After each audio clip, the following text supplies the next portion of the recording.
Carolus Borromeus menjawab panggilan Tuhan. Pada tahun 1559, para kardinal berkumpul untuk memilih pengganti Paus Paulus IV dan berhasil memilih Kardinal Angela Medici, paman Carolus Borromeus, menjadi paus dengan gelar Paus Pius IV. Ketika Frederico mendengar kabar itu, ia segera ke Roma untuk menghadiri penobatan pamannya. Sesampai di sana, ia diangkat pamannya menjadi panglima besar Laskar Kepausan. Melihat keutamaan keponakannya Carolus Borromeus, ia sengaja mengundangnya ke Roma. Dan setelah tiba di Roma, ia diangkat menjadi sekretaris negara Vatikan dan sekaligus menjadi pelindung negara Portugal, Swiss, dan Belanda.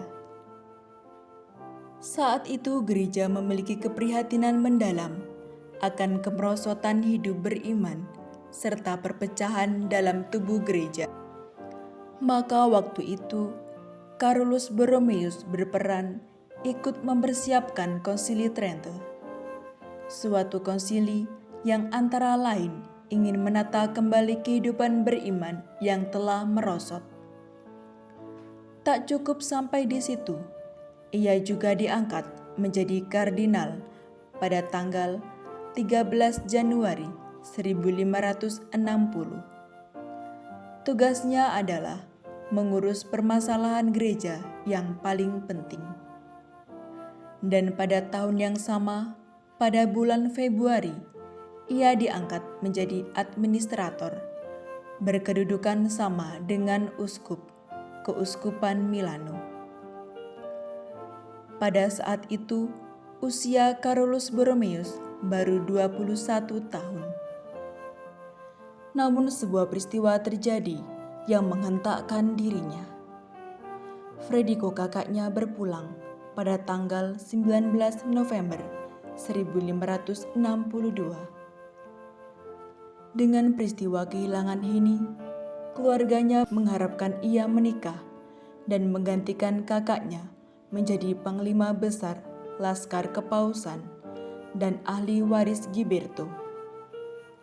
Karena toh saat itu Carolus Borromeus belum menjadi imam.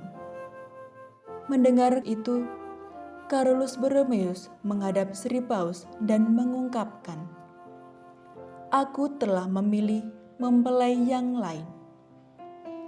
Dan dengan berat hati, akhirnya Sri Paus memberikan restunya. Tanggal 17 Juli 1563, ia ditabiskan menjadi imam, dan tanggal 15 Agustus 1563 menjadi misa perdananya. Dengan peristiwa itu, Carolus Borromeus makin merindukan doa yang mendalam. Ia juga selalu terdorong untuk berdoa dan bermeditasi di biara Kamalduan yang terletak di pegunungan. Dan di sana, ia dapat tenggelam dalam doa berjam-jam lamanya, berkomunikasi dengan mempelainya. Santo Carolus, doakanlah kami agar dapat meneladan Engkau yang tekun dalam menjalin relasi dengan Sang Pencipta dan mampu memilih dengan bijaksana di antara berbagai pilihan hidup. Semoga kami mampu memilih yang lebih bernilai dalam hidup daripada hanya mengejar status sosial, jabatan, dan kekayaan jasmani belaka. Karena semuanya hanya bersifat sementara dan tak ada yang akan kami bawa saat kami meninggalkan dunia.